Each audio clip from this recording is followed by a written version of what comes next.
దానికి వచ్చి అధికారంలో తెలుగుదేశం పార్టీ వాళ్ళతో పాటు పోలీసులు వచ్చి ఒత్తాసు పలికారు. జరగకుండా సంగతి జరిగితే ఎవరు బాధ్యులు? ఏం చేస్తారు ఈ డీజీపీ?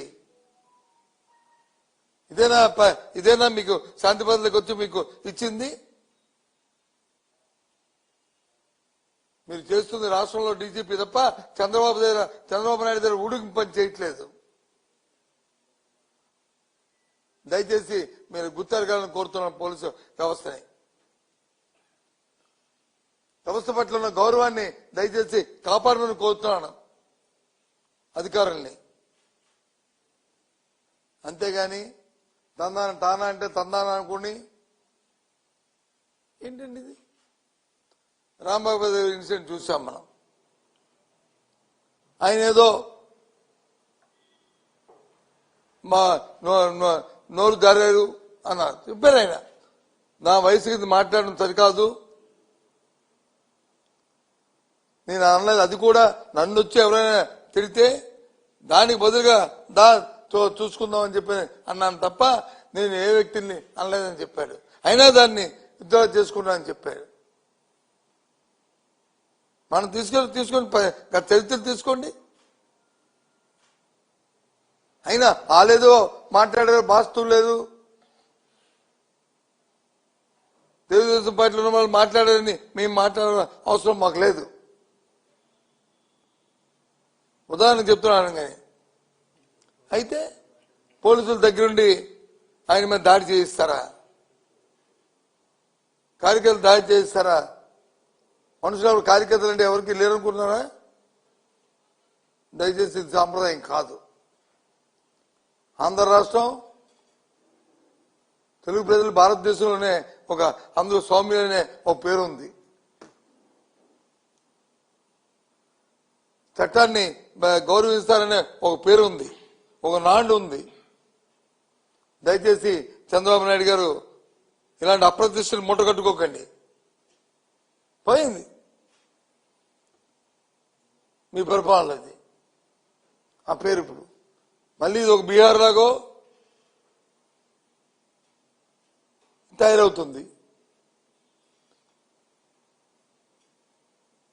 ఇదేనా?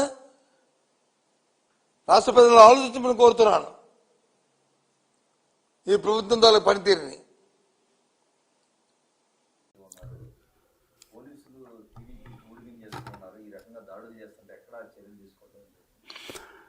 పచ్చగామెర్ల వాడికి లోకమంతా పచ్చగా ఉంటుంది. 5 సంవత్సరాల వాళ్ళ పాలన నుంచి ఇంకా బయటకు వచ్చినట్టు లేరు వాళ్ళు. ఇంకా అధికారంలో ఉన్నామనే విధంగా ఆ రోజు చూసిన పాలనే వాళ్ళ కళ్ళకు కనిపిస్తున్నట్టుగా ఉంది. ఎందుకంటే ఆ రోజు మనం చూసాం, ఐపీఎస్ అనేదాన్ని వైపీఎస్గా పదాన్ని మార్చేసినటువంటి వాళ్ళు. మరి బొత్స సత్యనారాయణ గారు ఆ రోజు కూడా మంత్రివర్గంలో ఉన్నారు, క్యాబినెట్లో ఉన్నారు. ఆ రోజు చూసాం ఎంత ఇదే పార్టీ ఆఫీస్, ఇప్పుడు ఇదే తెలుగుదేశం పార్టీ ఆఫీస్, ఇది ఒక దేవాలయం. పార్టీ ఆఫీసులు అంటే ఏ పార్టీకైనా సరే దేవాలయాలు. ఆంధ్రప్రదేశ్ రాష్ట్రంలో కాదు, భారతదేశంలో ఎక్కడైనా సరే, ఆఖరికి మీరు వెస్ట్ బెంగాల్ తీసుకోండి, బీహార్ తీసుకోండి, ఏ రాష్ట్రంలో అయినా సరే అసలు పార్టీ ఆఫీసుల మీద దాడులు చేసినటువంటి పరిస్థితి ఎక్కడైనా చూసారా? ద ఫస్ట్ టైం మన ఆంధ్రప్రదేశ్ రాష్ట్రంలో వాళ్ళు దాడులు చేసినప్పుడు మరి బొత్స సత్యనారాయణ గారికి పోలీసు వ్యవస్థ గుర్తుకు రాలేదా? ఆ రోజు ఇదే పార్టీ ఆఫీస్ మీద దాడి చేశారని చెప్పి దీని మీద ఫిర్యాదు చేయడానికి స్వయంగా నేను కూడా ఎమ్మెల్యేగా ఉన్నాం. ఈ కోతవేటి దూరంలోనే ఇక్కడ డీజీపీ ఆఫీస్ ఉంది. డీజీపీ ఆఫీస్ కోతవేటి దూరంలో ఉంటే దాడి జరిగింది. అదే డీజీపీకి మేము కంప్లైంట్ ఇస్తాకెళ్తే 3 గంటలు గేటు ముందు పెట్టి కంప్లైంట్ తీసుకుపోగా విధులకి ఆటంకం కలిగించామని చెప్పి లోపలికి ఎలవ చేయకుండానే మా మీద అక్రమ కేసులు పెట్టారు. మరి అప్పుడు పోలీసులు మరి పనితీరుని ఎట్లా అంటే, ఈరోజు చాలా క్లియర్గా చంద్రబాబు నాయుడు గారు కూడా చెప్తూ ఉన్నారు. ఏదైతే నిన్న జరిగినటువంటి సంఘటన కానీ, రాత్రి జరిగినటువంటి సంఘటన కానీ, చంద్రబాబు నాయుడు గారు కూడా ఏదైతే పార్టీ నాయకులకు కానీ, కేడర్కి కానీ ఆయన కూడా గైడ్లైన్స్ ఇచ్చారు.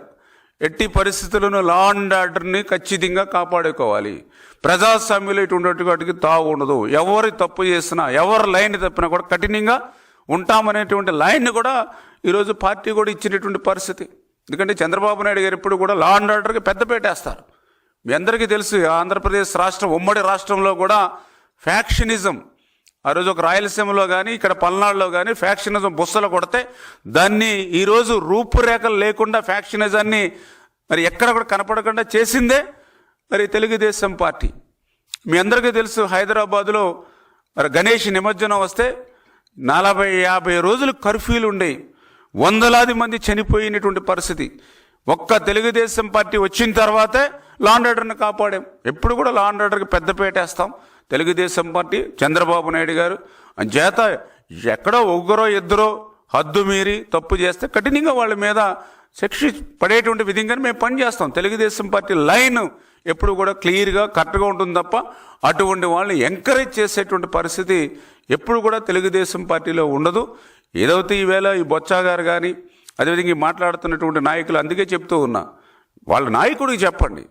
రప్ప రప్ప అని నరుగుతామన్నప్పుడు ఈ బొత్స సత్యనారాయణ గారు చెప్పవలసింది, ఇది మన సంస్కృతి కాదు, మన రాష్ట్రంలో ఉన్నటువంటి సంస్కృతి కాదు, ఇటువంటి రప్ప రప్ప నరుగుతాము, లేదే గంగమ్మ జాతరలో పొట్టేళ్ళు నరికినట్టుగా నరుగుతాము, లేకపోతే పెద్ద పెద్ద ఫ్లెక్స్ల ఫోటోలు పెట్టి నడి రోడ్డులో బహిరంగంగా పెద్ద పెద్ద కత్తులతోటి వీరాంగం చేసి ఆ యొక్క తలలను నరికి ఆ యొక్క రక్తాన్ని ఆ యొక్క ఫ్లెక్సీలను తడిపినప్పుడు ఇటువంటి సిస్టమ్ మనకి రాష్ట్రంలో సరికాదనేటువంటి విధంగా బొత్స గారు అప్పుడు ఆ రోజు చెప్పుంటే బాగుండేది.